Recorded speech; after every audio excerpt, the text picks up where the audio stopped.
Ito, maganda itong taniman pag ito mga butas na ito. Ito, Posisyo. Tama sa paring Efren. Vlog kami mga idol. Ayun, nagukay kami rito kasi lalagyan namin ng bakod ng mga tropa. Ito. Tapos ngayon, lalagyan namin tagulan na. Maglalagay kami ng ano yan. Sitaw na ilalagay natin pa rin, no? Ampalaya, no? Ayun. Tinulungan ko lang si paring Efren kasi gawa ng ano. Wala ang... may... Naghatid lang ako ng ano. Ng laundry doon. Ayun, binutas namin itong mga idol. Ito, lalagyan namin ito. Yung katulad na ng kay nanay. Parang ganito mga idol, yung ganito. Ayan. Kasi ano, para ano rin, kung para hindi rin maabala yung mapananim ni nanay, totally ito naman, babakura namin kasi tagulan na eh. Para pag nagtanim kami, may maanito yung gulay. Tapos dito, lalagyan namin ng mga sitaan to. Pecha na lang itanim natin dito pre, no? Oo. Nilinis yun ni nanay para sa atin to pre. para sa atin. Oo. Nakakaya nga kay nanay eh. Meron ka pa ano dyan? Oo, maghanap ako ng mga seed dun pre. Ito mga idol, oh. Yan. Kala nilinis na yung nanay, nakakaya eh. Hindi, sabi naman ni nanay, taniman na lang daw natin kasi siguro, ang ginagawa niya, siya na lang naglilinis. Ay, dinadagit ang ibon pre, oh, yung ano, yung uwak. Galing ano? Maliliit. Oo, Nadaragan niya yan eh. kinakain niya pala. Yan oh, Takbuhan nga sila eh. oo. Yung mga idol, nakikita mo yung uwak niya, no? Hinahabol niya yung ano, hinahabol niya yung mga maliit na ibon mga tropa. Ayun, pagkatapos namin magano'n ito mga idol, ni parang Efren, may mga saluyot dito mga idol, kukuha kami mamaya. Yan dito. Tignan mo naman mga idol, oh. Yan. Di ba last time yung nag-vlog ako, maliliit lang yung mga tropa. Ngayon oh, malalaki na. Kahit dito na kami mag-harvest mga idol, oh. Dito dadalhin ko sa Cavite mga tropa. So, ngayon, siyempre, may ano, sabi naman ni nanay na kumuha lang daw kami ng mga ano dito mga idol, ng mga gulay kasi sayang naman kasi ano, ngayon dadalhin ko sa Cavite. Ngayon, pagka may time na ano, papasalubungan lang natin si nanay. Nakakalimutan ko lang kasi mga tropa, sobrang busy kasi ako mga idol minsan. Kaya kahit pa paano, bigyan lang natin si nanay ng mga pangkapi-kapi niya o bibili ako na lang ng siguro namin pag nakalabas kami siguro sa mga sunod araw. Ito dami ito mga idol, oh. Ayun oh. Di ba? Pre, may mga ano ito pre, oh. Ang dami rito pre. Ayun oh.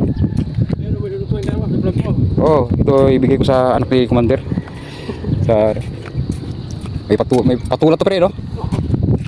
Ito mga idol, may patula rin dito. Yan. Yeah.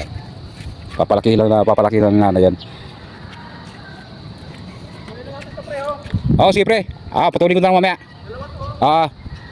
Yung mga magaganda yung tuwid. Sige ba, idol, nagbabakod kami ng mga tropa. Ito, meron pa idol, kukuhain natin, ha. Pre. Sige pre. Okay. Puputulin namin yung mga idol. Papahinga lang muna kami kasi gawa na kukuha lang silang merienda mga idol. Ito yung ano lang naman. Para panglipas ano lang naman namin ito. Yung libangan lang naman to. Para maayos na yung area ito mga tropa. Yan ang ano, para malinis din. Total kapag ginamit naman ito ng asosasyon to sa susunod kasi ibang ano to sa balay bukod to eh. Pag ginamit na to, gamitin mo na namin. At least kahit pa paano nababantayan yung ano, nalilinis yung area. Kasi dito pa lang, hindi pa gaano to nalilinis mga idol kasi meron daw magtatanim daw dyan. Kaya ito, nagpakakod kami rito, double purpose. Maglagay kami ng pananim dito, papagapangan namin ng mga gulay yan. Tapos pagpunta namin ng Cavite, baka manghingi ako ng puno ng malunggay. Para pangkalahatan naman to, kung sinong gusto mga gulay, pwede nga ro, kumuha. Ganda lang mga tropa. Kaya mamaya magugulay kami. Alam mo si parang Efren, napakasipag yung mga idol. Sipag. Yan, marami. Ito si Nara yung nagtatanim dito. Nay, yung ano mo, kape mo ha. Sa ano na lang, siguro mga baka bukas alis kami. Pag-uwi, bibilang kita ng kape, katinapay. Ano ang kape may? Yung stick lang nay? Tapos yung asukan. Asukal po. Yung brown ano? Yan, gatas lang nilalagay. Ay, gatas lang nilagay. Bear brand na lang pala. Okay. Sige. Sige na yan, mga ano, isabit ko na lang doon sa ano mo, kubo mo. Okay. Oo. Kaya kayo na. Oo. Nay, pwede ako makahingi ng ano, Nay? Ko din dito eh.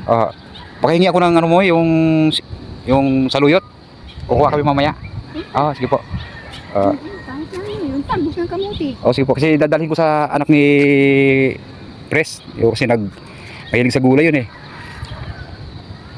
Tagos ng Aha. kamuti. Kangkog. Gamit yan. Opo.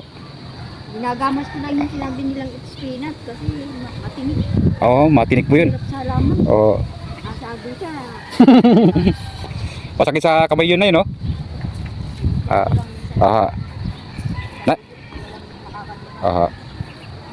Kuha lang kami ng ano na ng ano po. Okay, salamat po. Yun, mga idol, paalam tayo kay nanay. Mahirap naman kasi na hindi tayo magpaalam kasi nakakahiya naman.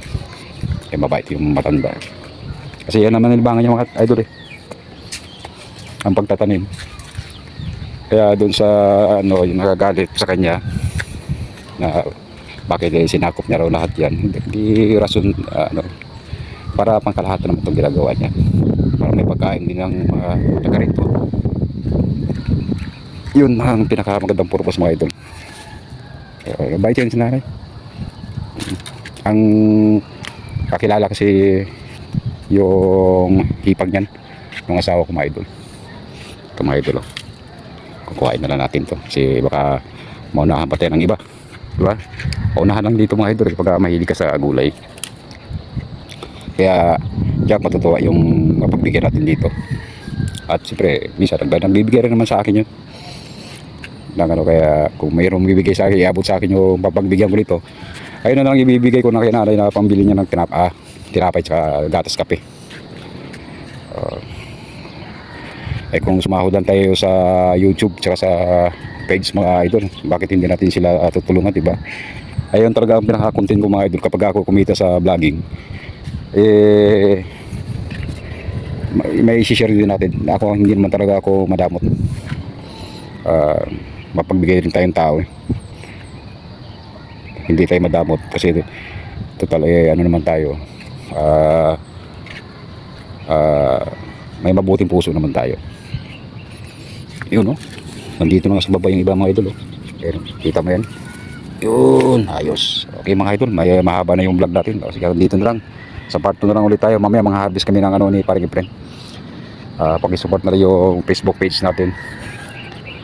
Dun sa lahat ng mga ina-upload ko mga idol. Maraming salamat. Tumaas yung views natin dahil sa ginagawa natin. Itong vlog ko is mix naman lahat yan mga idol. Isda kung anong mga ginagawa ko, yun talaga ang pinapalabas ko sa aking Facebook page mga idol. Okay, hanggang dito na lang mga idol. God bless all.